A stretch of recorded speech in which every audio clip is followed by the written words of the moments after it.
So, a county ended a security robot pilot after the community concerns about the surveillance of it. That is not just one isolated story that's out there.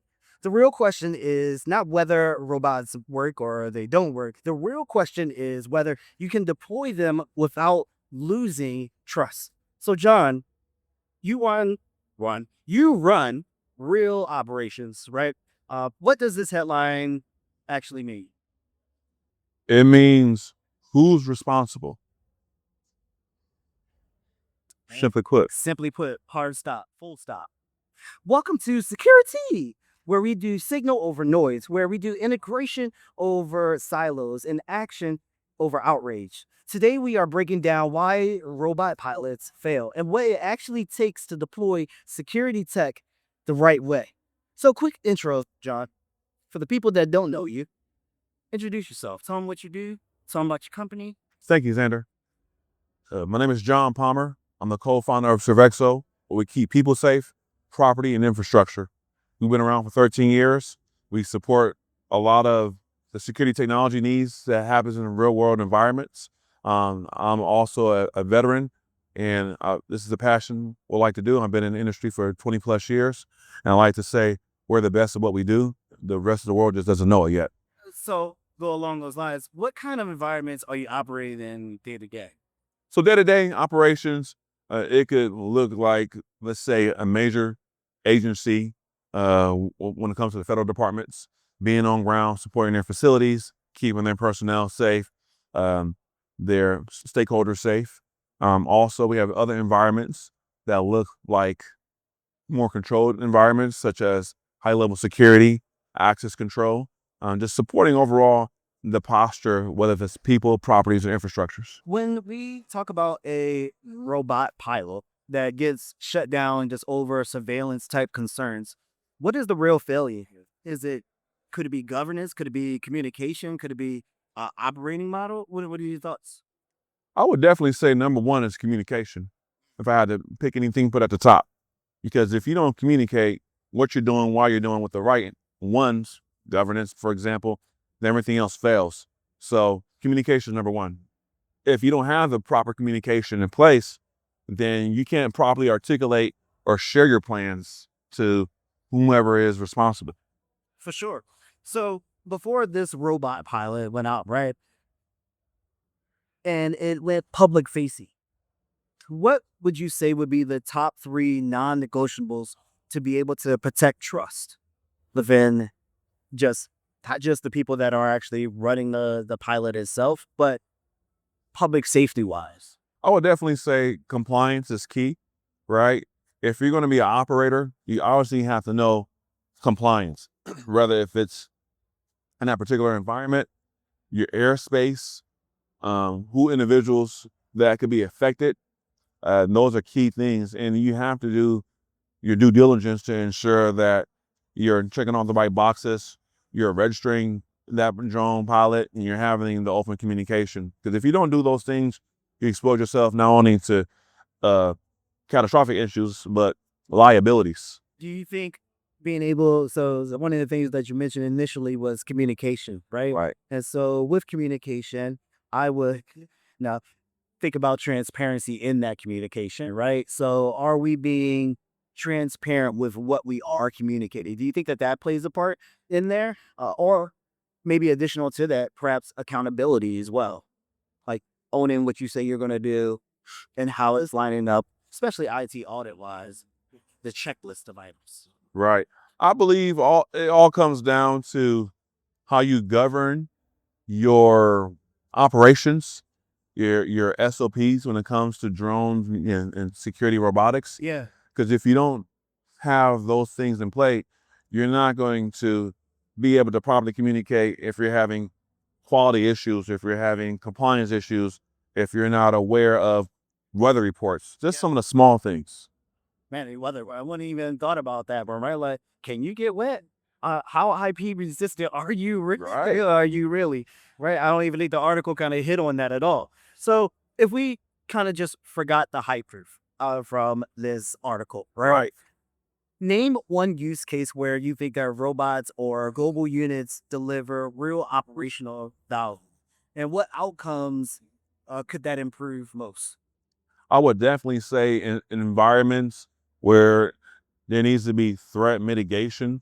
So instead of using human capital, i.e. a person, to be able to check a certain place that needs to have that coverage, whether if it's high altitude, whether if it's in a environment that it's a threat, fire, things of that nature.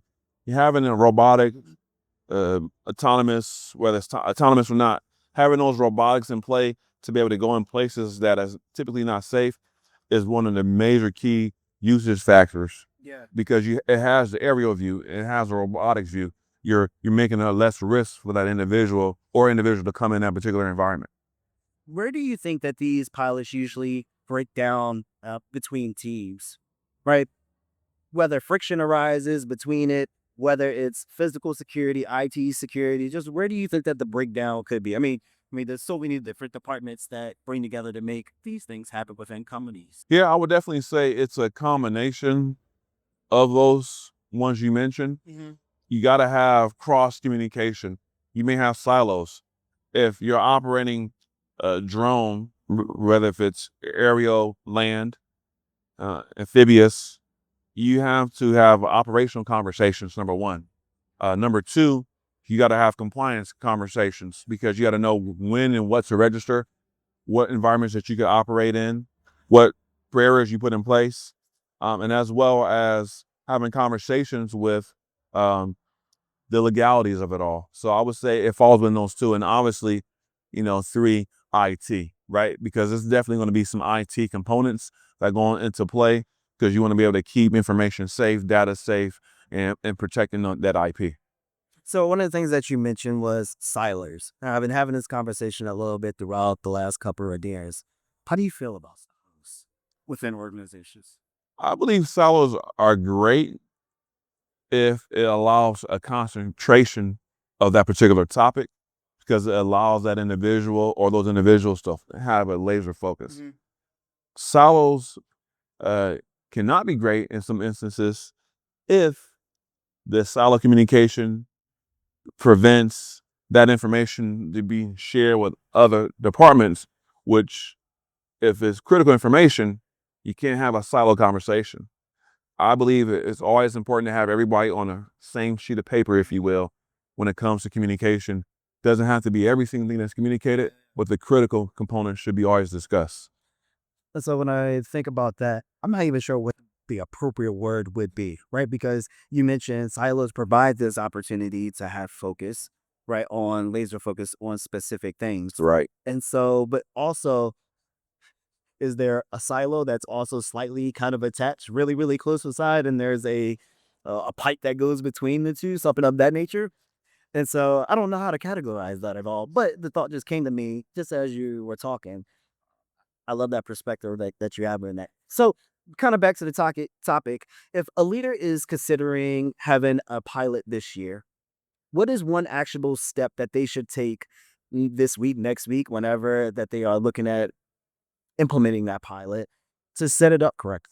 I would definitely say checking the compliance of licensing, number one. Two, ensuring that individual has experience on that particular operating system. And three, having contingency plans in case something does go awry. Always have a backup to the backup. Follow up to that. What is one metric that you think proves it is working without eroding trust through the entire organization and to the public? Transparency. Transparency. That's key. You got to be transparent in everything that you do, and you have to properly communicate. I think communication is one of the key things, and it's how you communicate. Yeah. Because if you're communicating and that other receiving end is still understanding, then you maybe have to redirect the language so that way it's properly included.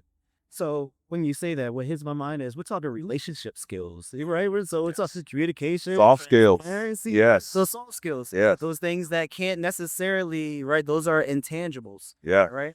Was there any final thoughts that you wanted to share? Yeah, I would definitely say continue to be a student at anything that you do, whether if it's from drone robotics, anything else in security. You got to be a constant student. You got to be a sponge. And also, you want to be an asset to others in your organization. So if you had to do those two key things and put others before yourself, you'll go far. I appreciate your time, John. Hey, thank you. Appreciate it, Xander. If you want us to cover any particular type of headline, slide up in my DMs. Let me know what that security headline is, and I'll bring the receipts. Thanks for tuning in to Security.